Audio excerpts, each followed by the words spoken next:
Oke, nah materi yang menarik hari ini kita bahas mengenai resesi. Apa sih resesi ini? Kenapa sih kayak kok heboh banget sih? Buat apa sih kayak harus harus dipanikin dan apa sih penyebabnya dan apa yang membuat orang-orang tuh takut sama resesi gitu dan dampaknya gimana terhadap saham Indonesia. Oke, sebelum kita mulai bahas dulu resesi itu apa? Resesi itu penurunan ekonomi. Jadi ekonomi suatu negara turun, oke. Indikatornya dari mana? Dari GDP. Oke. Dari GDP 2 kuartal turun minus. Itu resesi. Jadi ketika misalnya GDP negara minus satu kali, oke, nggak masalah. Kuartal yang ke misalnya kuartal 2 dia minus, terus kuartal 3 minus lagi. Nah, disinilah berarti artinya ini adalah resesi. Nah, tapi resesi ini yang minus 2 kuartal ini, ya minus 2 kuartal ini adalah by the book, atau berdasarkan peraturan, berdasarkan buku, berdasarkan teori ekonomi. Nah, cuma kalau mau ngomong officially resesi, banyak hal yang harus dilihat. Salah satunya adalah employment, lapangan kerja. Kayak kemarin US sempat resesi sebenarnya, waktu kuartal 2 ke 3. Sorry, 1 ke 2. Nah, tapi kenapa nggak ada masalah gitu? Karena employment-nya masih bagus. Unemployment atau tidak ada kerja, kayak nggak ada lapangan kerja, manusia yang nganggur, orang-orang yang nganggur, itu turun. Berarti nggak sebanding sama resesinya. Padahal kan mestinya kalau ekonomi jelek, ketika ekonomi turun, ekonomi nggak bagus, harusnya banyak orang nganggur dong. Harusnya begitu, ya kan? Tapi ketika pada saat itu GDP memang turun, tapi employment-nya masih bagus. Nah, itulah kemarin kenapa market US masih bagus-bagus saja, nggak ada masalah ketika GDP turun. Nah, tapi sekarang kenapa orang pada panik? Tapi kemarin kena prank sebenarnya. Jadi, ntar ada datanya, kalian lihat sendiri. Nah, kenapa orang pada panik? Karena sebenarnya itu sebuah cycle. Jadi cycle ini yang bakal terjadi di bisnis kalian, bakal terjadi di ekonomi negara, bakal terjadi dimanapun. Ini pada tahun berapa? Oke, ini mencapai puncak di tahun 2019. Oke. Terus 2020 mulai resesi, sampai depresi, sampai udah parah, nah recovery. Sekarang kita di masa ini. Sekarang kita di masa peak. Jadi otomatis apakah ada resesi lagi? Ya ada. Cuma manusia itu nggak bodoh. Manusia tuh belajar dari pengalaman resesi sebelumnya. Oke, begini. Ya udah, mereka pelajari kali ini. Pasti bakal ada masalah baru, cuma udah pernah di-handle. Makanya kenapa orang bilang kejadian 2008 bakal terjadi lagi? Ya enggak. Kejadian tahun 98 bakal terjadi lagi? Ya enggak. Enggak mungkin terjadi lagi. Tipenya mirip, tapi kalau terjadi lagi ya enggak. Ya. Apakah mayoritas negara ekspor Indonesia udah mulai resesi? GDP Indo kemungkinan turun. Ya emang turun, nggak masalah. Turun sih turun. Gue nggak bilang Indonesia tuh nggak berdampak. Gue bilang Indonesia tuh pasti bakal berdampak. Cuma kalian nggak perlu sepanik itu. Nggak perlu sepanik itu untuk dengar resesi ini. Apakah GDP-nya bakal naik? Ya enggak. Pasti bakal turun. Orang kita di level peak kok. Kita sekarang di daerah sini, kita di daerah puncak, pasti bakal turun dulu. Sama kayak sebuah saham kalau mau naik terus, gimana caranya? Ya mesti turun dulu baru bisa naik.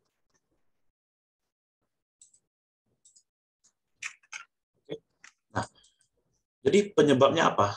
Penyebab dari resesi yang terjadi sekarang. Yang pertama, ya COVID. Nah, dari COVID muncullah QE. Printing money, beli bond, segala macam. Untuk apa? Supaya duitnya beredar. Duit beredar di market.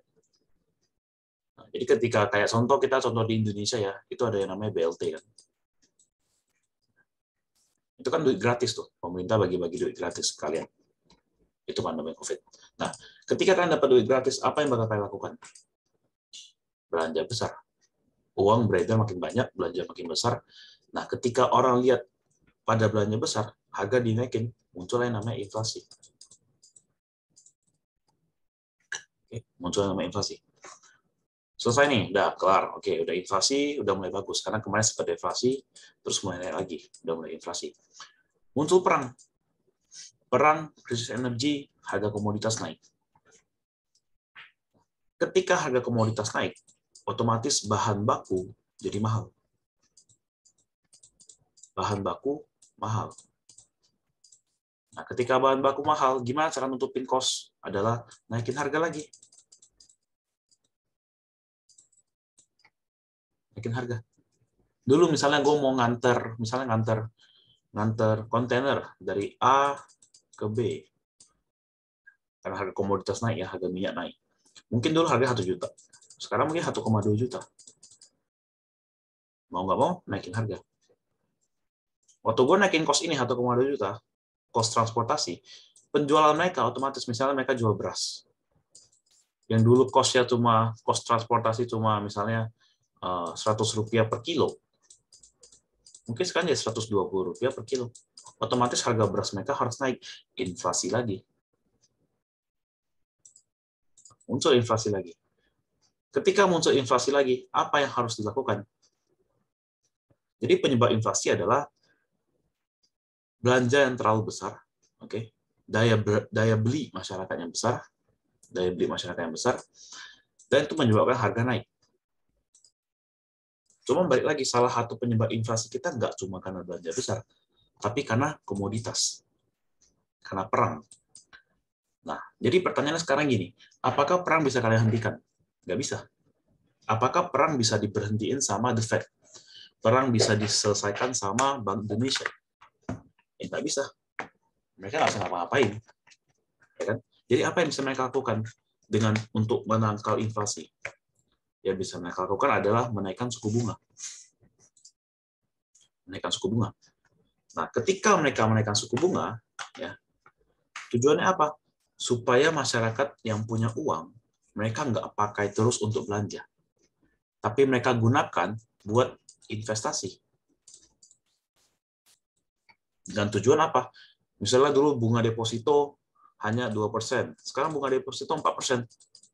Jadi mereka lebih mau investasi. Tujuannya begitu.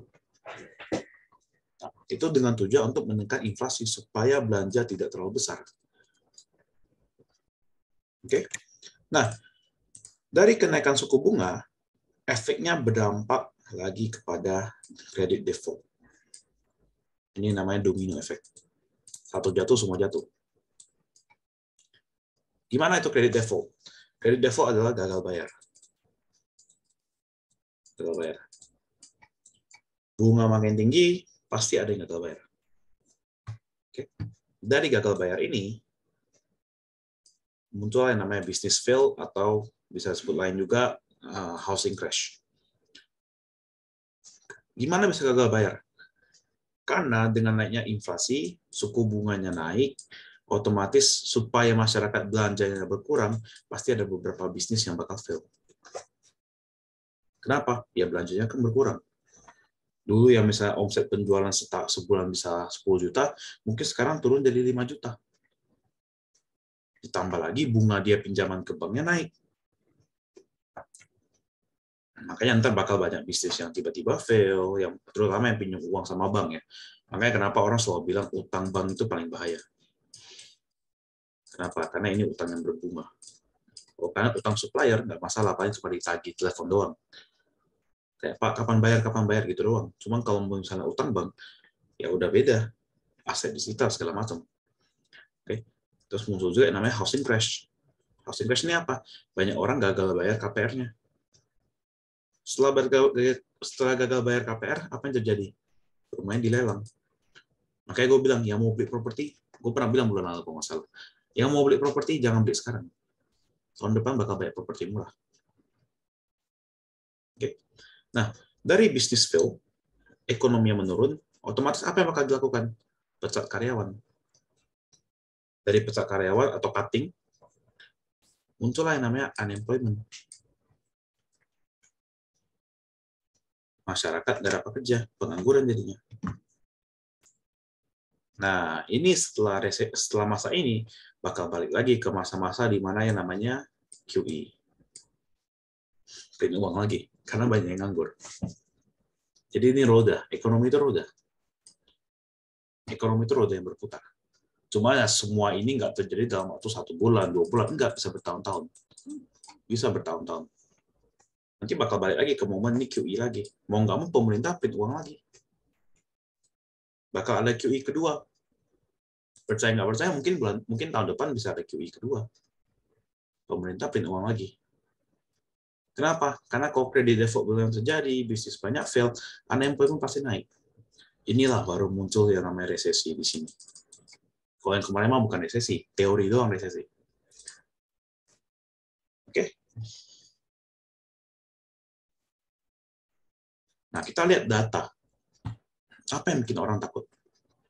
Oke, ini 4 data US yang paling penting yang perlu kita lihat. Ya. Inflasi dari tahun 2020 ini COVID sempat turun dulu, langsung naik. Nah, ada kenaikan signifikan di sini 2021 sampai 2022, signifikan banget naiknya. Sedangkan interest rate-nya baru naik tuh di ujung sini. Makanya kenapa market tuh volatil banget. Kenapa market tuh volatil banget? Karena naiknya di sini. Kalau dia naik dari sini, ini pelan-pelan naik, ikutin inflasi, nggak akan volatil ini.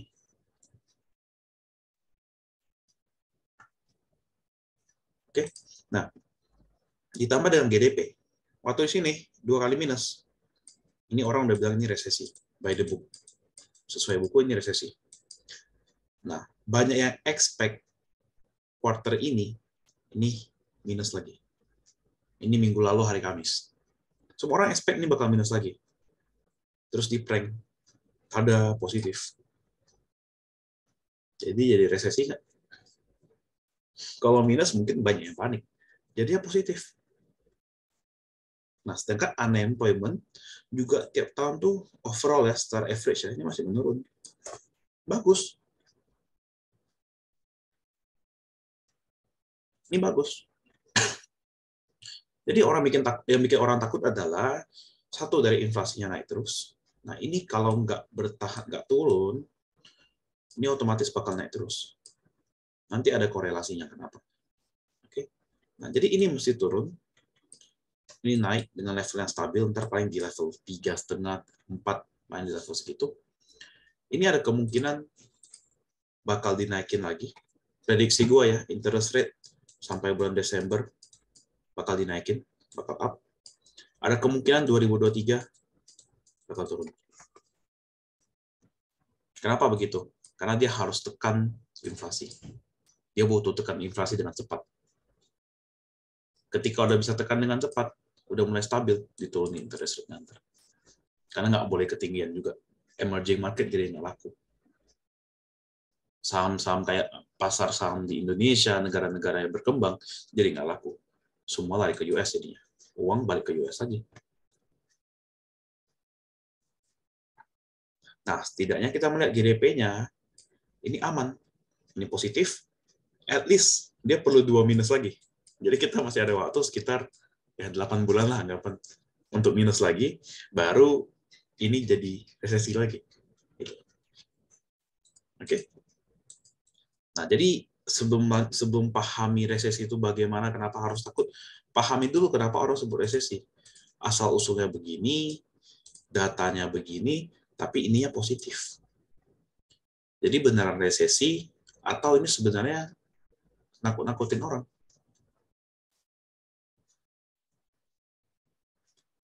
Jadi ini berbicara mengenai data ya. Jadi bukan gue yang ngomong sembarangan, ya datanya memang begini sebetulnya. Interest rate masih bakal naik. Mungkin 2023 turun. Diturunin lah. Nggak turun sampai ke bawah sini, tapi diturunin. Jadi di puncak-puncaknya tahun ini dipaksain naik. Oke. Nah, sejarah US ada 2 kali resesi yang gede. Yang ini The Great Depression, ini setelah perang dunia. Oke. Resesinya selama bertahun-tahun nih. 29 sampai 38. Yang ini housing market. Ini housing market. Banyak orang, ini kan suku bunga juga naik nih. Suku bunga naik, banyak orang gagal bayar rumah. Karena pada saat ini, kalian mau kredit rumah itu gampang. Satu orang bisa kredit 3 rumah, 4 rumah, tanpa pengecekan lebih lanjut. Banyak yang gagal bayar, habis. Nah, sekarang ketakutan di dunia adalah China. China ada kemungkinan bisa begini. Nah, tapi ada kemungkinan juga, yang kalau misalnya gue perhatiin, China itu bakal di-backing sama negara. Bakal di-backing sendiri sama negara. Jadi yang cenderung lebih aman. Mereka pasti udah belajar dong dari situasi ini, nggak mungkin dikasih biarin aja sampai krisis segala macam. Nah, China negara manufaktur. Kalau GDP China sempat turun terus dan nggak ada penindaklanjutan dari pemerintah, kena sama semuanya. Karena dia manufaktur. Dia yang bikin barang A, barang B, barang C, dia yang bikin. Jadi otomatis bakal terjaga. Nah, jadi apakah bakal takut seperti tahun-tahun sebelumnya? Ya, boleh di-worry, tapi jangan terlalu. Karena pasti ada pembelajaran, pasti ada lebih bagus ya. Nah, jadi bagaimana dengan Indonesia? Indonesia dari Oktober inflasi naik terus. Baru di angka 6, belum sampai angka 8%. Sedangkan interest rate baru mulai naik akhir-akhir ini. Nah, interest rate Indonesia nggak fokus kepada inflasi sebenarnya. Nggak fokus utamanya ke sini. Fokusnya kepada USD IDR. Fokusnya terhadap dampak rupiah yang melemah terhadap USD. Itu. Nah, jadi apakah sebenarnya kita perlu worry? Kita worry karena USD-nya mahal. Itu. Tapi ketika Anta mulai stabil, IHSG kita bakal lanjut naik. Nanti juga ada contoh korelasinya deh. USD, harga USD sama IHSG itu biasa bertolak belakang. Jadi intinya ketika currency bagus, aset-aset berharga itu bakal menjadi pilihan terakhir. Mereka bakal menjadi ambil aset yang lebih aman, kayak obligasi negara dan segala macamnya. Nah, kok kayak begini sekarang interest rate naik, interest rate-nya naik, yang bakal turun apa? Ya obligasi turun. Yang menarik apa? Ya mas paling ujung-ujungnya balik ke deposito dan segala macam. Tapi balik lagi, GDP kita masih bagus, masih positif. Apakah bulan depan bakal naik? Ya nggak tentu. Bisa jadi turun mungkin di 2, mungkin di 1, bisa jadi. Yang penting jangan begini, nggak masalah. Oke. Nah, kenapa gue bilang Indonesia tuh cenderung lebih kebal? Ya, nggak bilang Indonesia pasti bagus, tapi cenderung lebih tebal. Lebih kebal, sorry. Ini data kuartal 2. Nah, GDP Indonesia disupport utama dari hal-hal ini. Others ini campurannya, jadi ini mencakup banyak hal. Tapi utama dari sini, mining, retail, agriculture, dan manufaktur. Oke, dengan harga komoditas masih naik, emas, batu bara, oil, ini kontribusi ke GDP-nya gede. Nah, tapi kan sekarang Pak Jokowi udah mulai larang ekspor, kayak ekspor timah tuh dilarang. Dengan tujuan apa? Supaya bisa balik ke sini, ke manufaktur. Jadi manufaktur ini bisa mendapatkan bahan baku yang lebih murah. Karena ambil dari lokal. Nah, bahan baku lebih murah ini juga bisa membantu mendorong kontribusi manufaktur terhadap GDP. Agriculture, wholesale, retail, segala macam, ini mendominasi. Nah, Indonesia bukan negara yang sangat bergantung pada impor. Bukan. Justru Indonesia kaya akan sumber daya alam, dia yang eksportir. Memang masih ada beberapa barang yang perlu dia impor. Tapi ekspor utama Singapura itu masih cenderung lebih kuat. Jadi yang bakal mati siapa? Contoh ya, yang bakal mati itu, yang bakal berbahaya lah, nggak mati lah. Yang bakal berbahaya itu Singapura. Kenapa? Singapura nggak ada sumber daya alam. Nggak ada. Ya kan? Negara yang mempunyai sumber daya alam sendiri cenderung bakal lebih aman, cenderung bakal lebih kebal. Contoh lain, kita melihat bahwa Indonesia itu kan ini lagi pada takut yang namanya krisis pangan kan. Krisis pangan. Apakah Indonesia takut? Menurut gue Indonesia takut tuh karena kepanikan luar. Tapi kenyataannya kalian perhatiin sendiri, pangan Indonesia yang benar-benar masih diimpor apa? Kita ngomong beras, beras Indonesia ada sendiri, cuma beda kualitas saja. Tapi Indonesia ada sendiri, ya kan? Makanan utama masyarakat Indonesia apa? Beras. Apakah Indonesia wajib impor beras? Enggak. Apakah Indonesia mempunyai lahan sawah sendiri? Punya. Dampaknya terhadap Indonesia bagaimana? Pasti bakal terkena dampak, tapi nggak signifikan. Indonesia cenderung lebih kebal. Dengan sejumlah tambang yang Indonesia punya, manufaktur yang Indonesia punya, dengan kekuatan investor asing yang masuk ke Indonesia untuk manufaktur, karena kenapa? Kan biaya murah ya, UMR-nya murah segala macam kan. Kalau kita ke daerah Jawa sana, Jawa Tengah segala macam ya, itu kan UMR paling 2 jutaan, 3 jutaan. Manufakturnya bakal kedorong, pangan aman, segala macam. Jadi sebenarnya nggak ada yang perlu ditakutin. Kenapa? In the end, resesi gimana pun, dampak pasti ada. Signifikan? Enggak.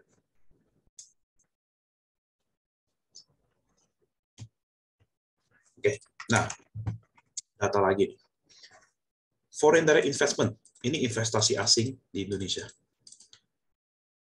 Makin naik. Ya, artinya apa? Asing aja masih percaya sama Indonesia sebagai tempat investasi mereka.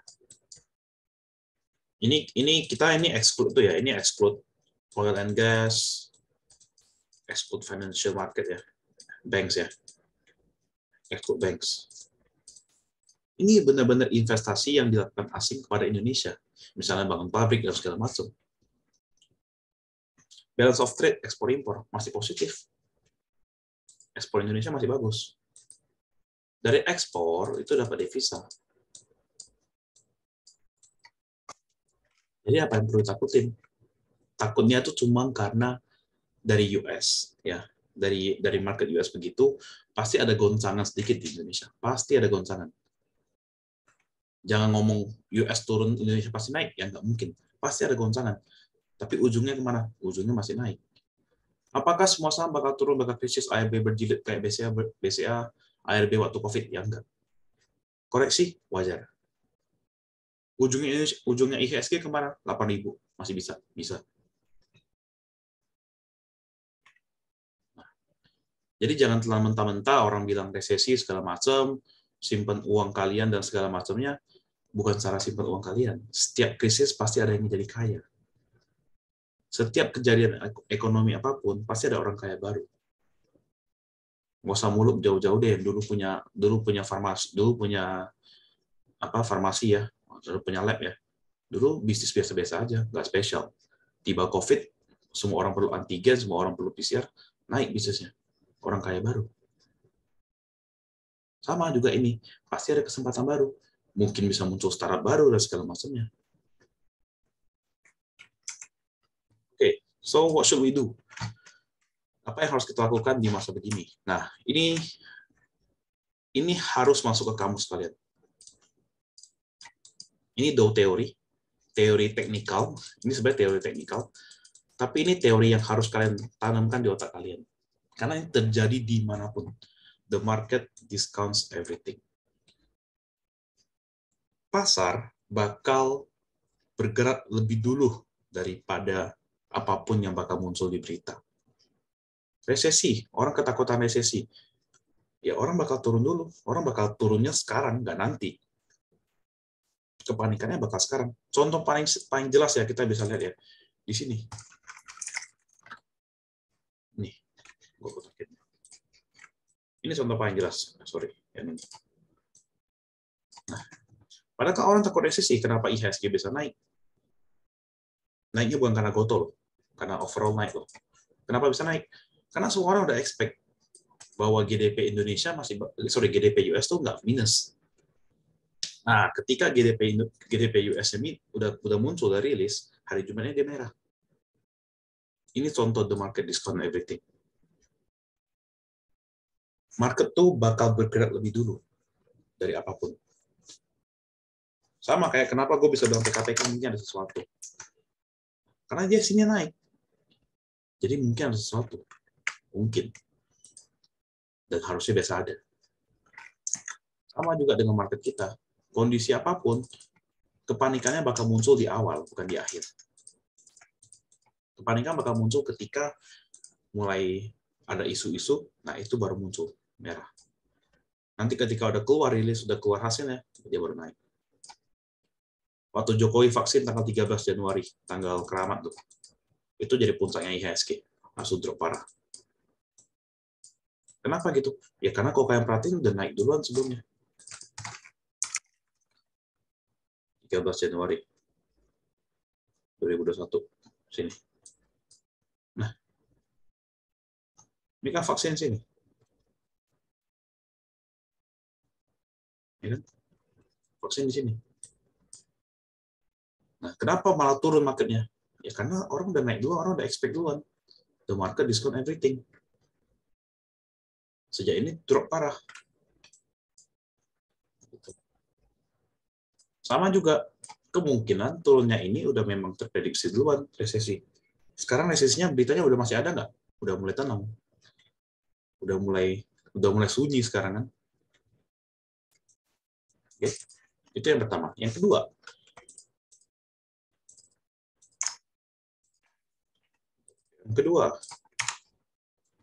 good investment ketika resesi itu apa? Nah, kita perhatiin indeks dolar, ya, DXY itu yang biru, gold itu yang kuning, oranye. Ini indeks dolar dengan harga emas, oke?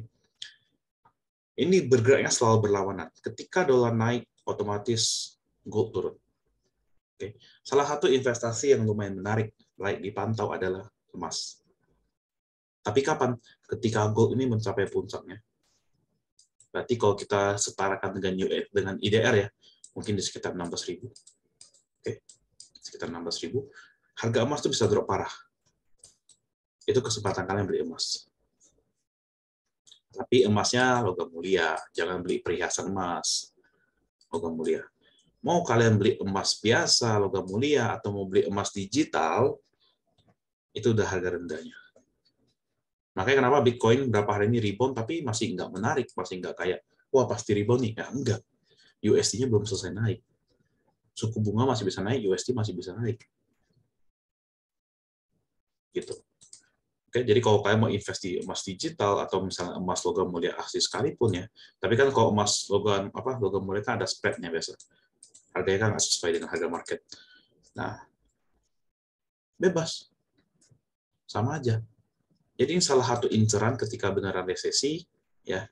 Terus harga USD mulai tinggi, incer emas. Incer emas. Mau saham emas pun boleh. Mau emas logam mulia pun boleh. Emas digital yang kalian beli dimanapun, silakan. Karena biasa rata-rata bakal naik. Korelasinya begitu. Sama juga Dow Jones dengan dolar itu berbanding terbalik. Nah, yang menarik ini, ketika dolar stabil bolak-balik, saham itu naik. Ini terjadi juga di Indonesia. Oke, tapi ketika dolar naik, yang benar naik signifikan ya.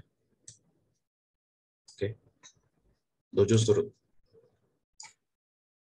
Ya artinya apa?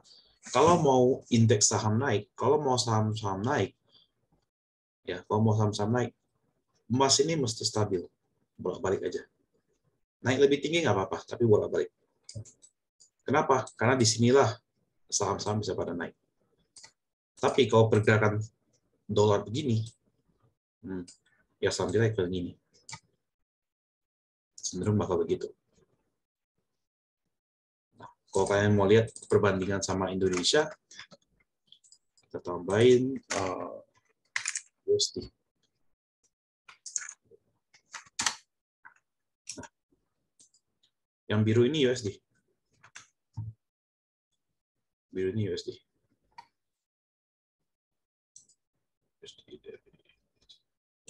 Nah, USD naik, saham kita drop. Dan juga sama, kita tarik mundur, USD naik, saham kita drop. Nah, caranya bagaimana sekarang supaya saham kita bisa naik? USD terhadap IDR hanya boleh bergerak di bagian sini. Di daerah sini. Ya, paling bolak-balik sini lah. Kalau dia naik pelan-pelan nggak apa-apa, tapi ya bolak-balik. Naiknya jangan signifikan, jangan boom gitu. Kayak gini, ini kan signifikan nih naiknya. Kenceng, kenceng, kenceng. Jangan. Karena kalau dia kenceng, IHSG kita dropnya kenceng juga. Tapi ketika dia pelan-pelan, IHSG kita tuh masih bisa kayak gini sih dia. Masih bisa begitu. Jangan dia begini, ya IHSG kita begini juga, sama. Nah, itu korelasinya. Jadi otomatis, apakah perlu ditakutin?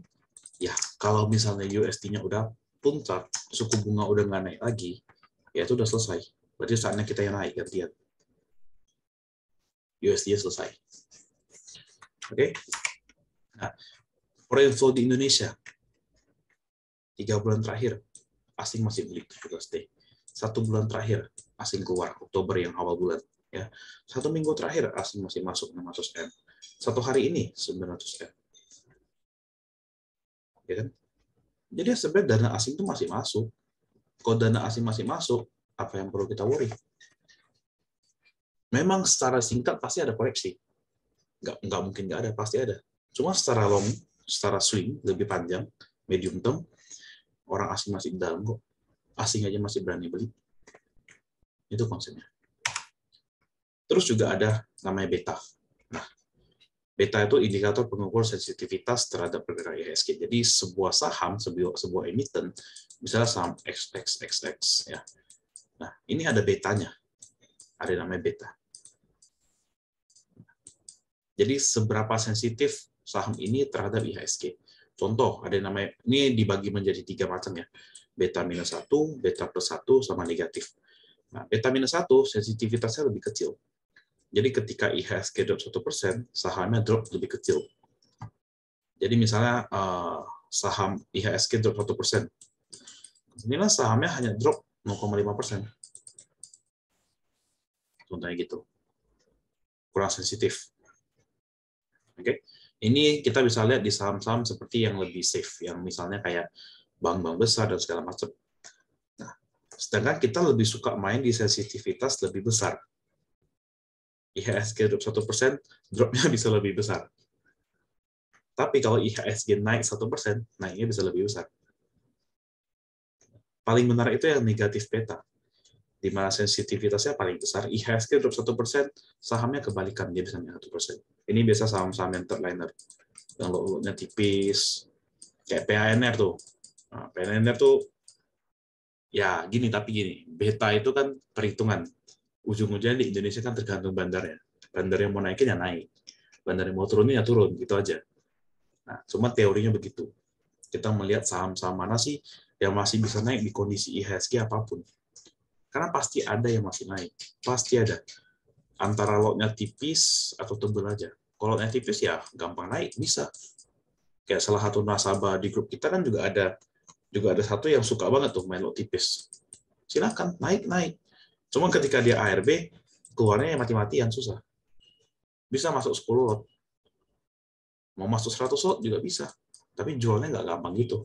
Mungkin jualnya dia harus haki 5 tik, 6 tik. Bisa juga, bisa jadi. Cuma pasti masih ada yang naik.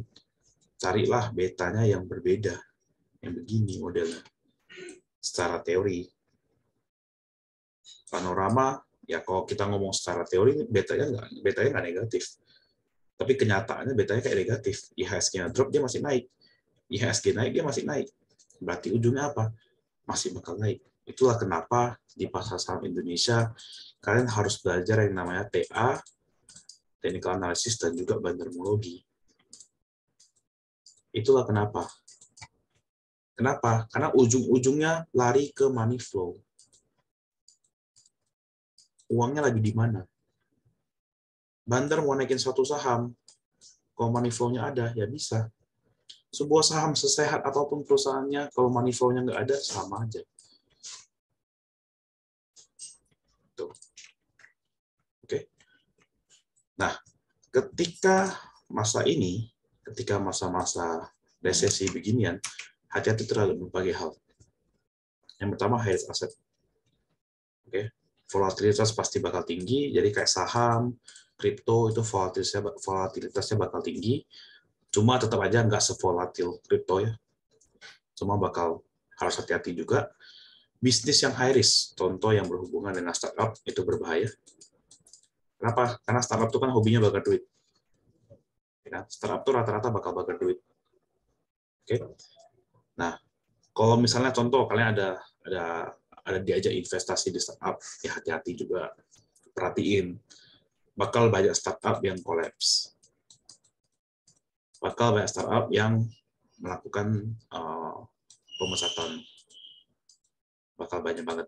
Kan udah lihat kan beberapa hari ini kan, beberapa minggu ini udah mulai banyak. Hati-hati. Oke. Wait and see to buy good asset. Ini yang gue bilang di properti. Karena kan orang tuh selalu gini. Manusia itu kan selalu fokusnya gini. Yang penting punya rumah sendiri. Yang penting punya tempat tinggal sendiri. Gitu kan? Nah, itu good asset sebenarnya. Apalagi untuk tinggal, silakan. Tapi wait and see. Jangan buru-buru. Bentar lagi juga bakal banyak promo. Rumah ini promo segala macam. Tunggu aja. Tunggu dilelang sama bank aja lebih menarik. Harganya jauh. Oke? Nah, jadi konklusi untuk hari ini, kalian don't trade what you hear. Jangan trading berdasarkan apa yang kalian dengar. Misalnya kayak resesi, pasar saham bakal drop, kalian langsung sell all semua saham kalian. Sell all. Jangan. Trade what you see. Chart jelek, ya udah buang. Chart masih bagus, tahan. Ya. Buy what you see. Ketika kita melihat memang disupport, kayak CTRA, kan yang mungkin banyak orang ngomong properti nggak bagus kan. Tapi ya beli aja. Kalau misalnya memang disupport, ya nggak masalah. Buy when people are panicking, sell when people are confident. Jadi ketika semua lagi panik kemarin, ya ntar masa-masa lagi panik, pasti ada masa panik lagi. Ya sana kita beli. Ketika orang udah mulai percaya, wah ini bakal naik nih, harus sell. Oke? Every crisis sama dengan opportunity baru. Jadi kalau misalnya kalian mau berbisnis sekalipun, yang kalian mau buka bisnis baru segala macam, setiap krisis pasti ada kesempatan baru. Cuma kesempatannya itu mentok sama lengket sama kalian atau enggak aja. Pasti ada. Banyak banget sebenarnya. Oke?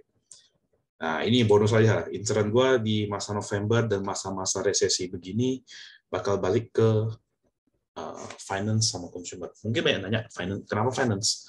Padahal kan banyak situasi kayak, finance ini bakal turun nih, segala macam. Karena gue masih lumayan confident IHSG kita kuat. Dan secara perputaran sektor, harusnya finance bentar lagi main. Karena udah kelihatan dari Mandiri. Harusnya bentar lagi main. Jadi ya inceran di sektor finance sama consumer itu masih menarik. Oke, sama energi ya tetaplah energi itu gue nggak bakal stop sampai perang itu kelar. Sampai Putin bilang oke, gue cabut dari Ukraina, udah itu baru selesai. Kalau itu nggak selesai, energi itu masih bakal. Terutama kalau misalnya kita lihat Jerman masih krisis energi dan segala macam. Rusia masih begitu, nggak ngasih supply ke yang lain, masih bakal susah. Energi masih bakal bagus. Oke, ya udah habis. Oke, silakan yang mau nanya.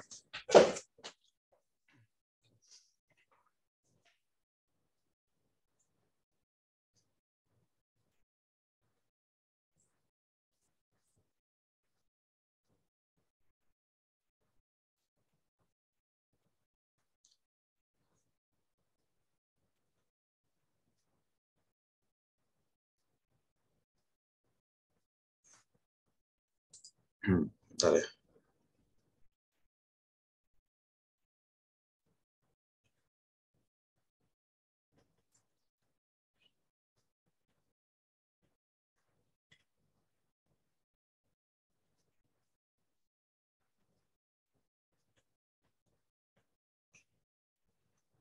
Oke, holding company kayak MTech atau Saratoga menarikkah?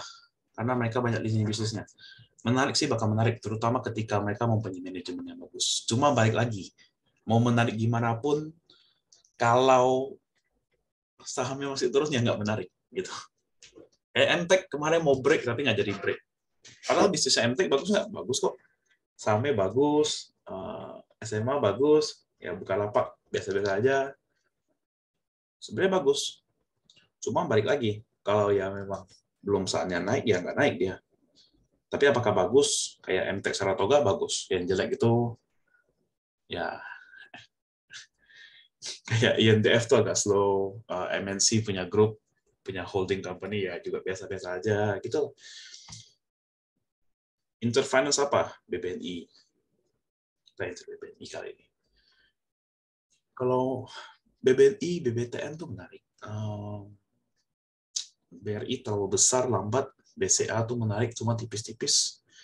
Ya BNI lah paling pas tuh BNI. Atau kita cari bank swasta yang lain. Kan hari ini masuk Amar kan. BNBR tuh holding company bukan? Ya holding company. Cuma kan beda owner. BNBR kan secara ownership kurang bagus.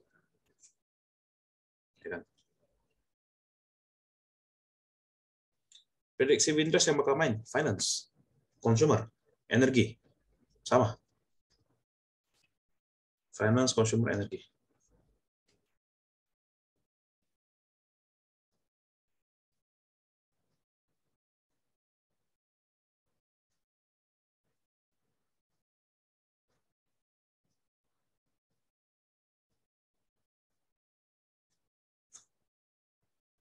BBT mau right issue gimana ya, bagus nggak? Right issue-nya Bank BUMN tuh nggak ada yang bagus. Nggak ada yang bagus. Biasa aja lah. Nggak jelek lah, tapi biasa aja. Cuma kalau ngomong bagus sih enggak. BUMN kalau right issue tuh jarang ada yang benar. Jarang ada yang wow gitu. Window dressing apakah akan terjadi bulan Desember ketika sudah banyak saham naik? Finance Energy apakah akan dikerek lagi? Menurutku masih bakal naik sih. Menurutku masih bakal naik. Intinya sekarang kalau misalnya asingnya masih masuk, berbeda cerita kalau tarik dari data dalam sebulan terakhir, dari seminggu terakhir, asing buang terus, ya itu bahaya. Cuma buktinya asing masih masuk terus. Jadi ya masih ada. Window dressing masih ada nggak? Ada. Menurutku masih ada. Kira-kira besok masuk Adro masih oke. Buat copet-copet LK aja. Buat copet silakan. Cuma harusnya give up biasa. Biasa kalau udah ada laporan keuangan, biasa give up. So anyway juga Adro tuh 4.000-nya ketat. 4.000 itu berat dilewatin. Cara cari saham yang oversold bisa pakai indikator RSI. Contoh RSI udah mentok di bawah 20, misalnya saham Cika. Nggak bisa. Saham oversold, overbought itu nggak bisa jadi patokan. Oversold bisa menjadi very oversold. Hati-hati. Overbought bisa jadi very overbought. Jadi secara, misalnya dia udah di bawah 20, dia bisa ke bawah lagi. Sama kayak dia udah di atas 80, RSI atau stokastik udah di atas 80, dia masih bisa naik. Nggak berarti udah sampai 80 dia bakal stop. Ya kan? Buktinya kalau udah sampai 80 masih banyak bisa lanjut. Nah, jadi ya kalau pakai RSI yang begini ya 2080 gini, saran gue sih jangan cari di 2080-nya. Cari di divergence. Kalau 2080 kalian boleh pakai di forex atau crypto, untuk kan trade-nya cepet tuh, jadi pergerakannya kenceng. Apalagi kalau ada leverage di crypto. Nah, jadi kalau di saham gue nggak rekomend. Carinya pakai divergence saja. Yang cukup mengejutkan BMRI bisa ke ATH itu karena faktor suku bunga ya. Secara kinerja harusnya bakal bagus tuh BMRI. Kalau yang bank-bank biasa naik, asing beli terus, biasa kinerjanya bagus. Kalau masalah suku bunga, semua bank pasti berdampak. Nah, makanya mumpung biasa kan, kalau kalian pernah lihat, gue bikin formasi bola ya, Mandiri sama BNI itu di kiri kanan, karena biasa itu yang kenceng. Nah, Mandirinya kenceng, biasa BNI bisa kenceng juga. Bukan karena faktor suku bunga pasti salah satunya, cuma kalau memang ngomongnya karena faktor suku bunga, pasti banyak bank-bank lain juga kena. Kan sebenarnya sama semua mereka. Puncak kepala mereka tuh BI, Bank Indonesia. Nah, cuma kalau Bank Mandiri bisa naik segitu, harusnya kinerjanya bagus. Sawit still good, sawit still no volume. Nggak ada volume. Sawit tuh kalian harus tunggu di sini.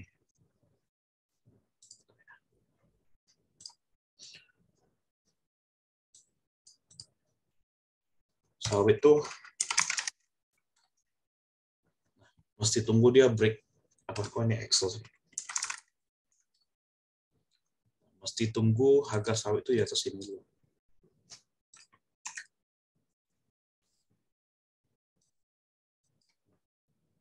1.500. Kalau enggak ya masih susah. Karena sawitnya pernah di 7.000. Ekspektasi orang ini bakal bagus kalau di 7.000. Cuma ya so far masih bagus kok. Masih boleh masuk Dewi untuk tambah muatan. Udah ada barang ke 89. Masuk sih harusnya oke sih.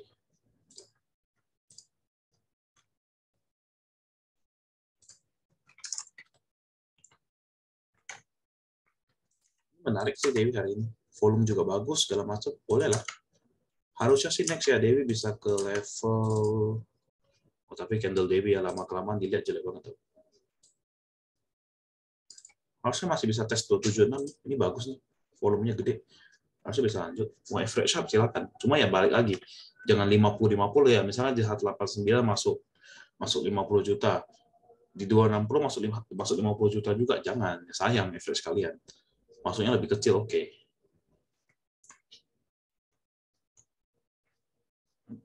Masih bingung dalam metode manifold nariknya dari mana? Apakah volume yang nggak wajar? Nggak, volume itu jangan dipercayai terlalu penuh. Karena volume itu jebakan kadang. Volume itu kan sebenarnya beli jual. Kalau kita ada duit, misalnya gue ada duit, kita contoh deh di saham apa yang tipis ya, Toto tipis. Nah, saham Toto, kita mau naikin volume, oh nggak usah deh, saham perusahaan Batam aja deh, Pluri. Ini mau kita mainin sendiri, naikin volumenya, bisa juga sebenarnya. Jadi jangan cari volume, cari dari kode bandar bisa, bandarmologi, terus cari dari yang, ya rata-rata bandarmologi sih, jadi cari apakah masih di akum atau enggak. Kan kelihatan. Tujuan bandar naikin sebuah harga saham untuk apa ya? Kenapa harga saham harus naikin walaupun jadinya ancur? Tujuannya, cari untung lah, capital gain. Itu bukannya pertanyaan yang sangat simpel ya? Slats. Anggaplah dia beli di sini 176, 180, dia cicil pelan-pelan, masyarakat ikutan beli, nanti udah sampai segini, sampai 460, semua orang FOMO, mereka pada HK, mereka buang barang. Cari untung kan? Nggak ada tujuan. Tujuan harga naik itu ya untuk cari untung, cari cuan. Technical analis yang diajarin bisa dipakai trading forex atau gold XAU, bisa. Cuma kalian harus lihat ya, contoh misalnya kayak gold ya. Gue juga ada trading gold sebenarnya.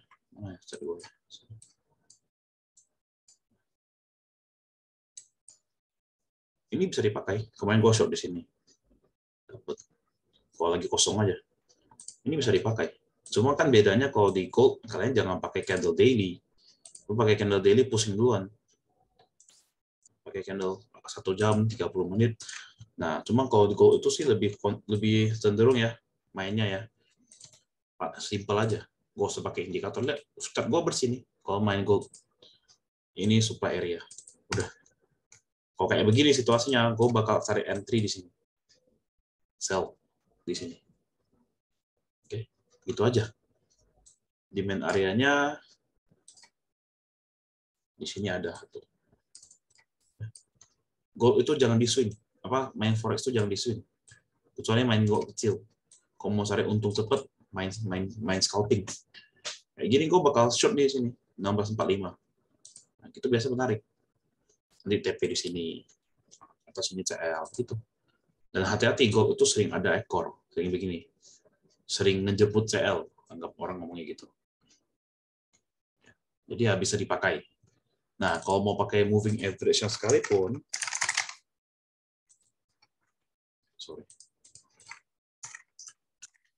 moving average ya. Nah, bisa ganti sesuaikan dengan yang paling pas. Kenapa jangan 9? Karena 9 itu kan berarti 9 candle kan. Nah, kalau kita mau ke daily, sedangkan market gold itu kan 5 kali 20, ya kita bisa pakai 20. Nah, lebih cocok. Nah, sama juga kayak di crypto. Misalnya kita ambil BTC. Kalau BTC, jangan pakai 20. Gue lebih saranin kalian pakai 30. Atau bahkan 14. Kenapa 14? Ini 2 minggu. Jadi balikin sesuai dengan kondisi marketnya bagaimana. JTPE.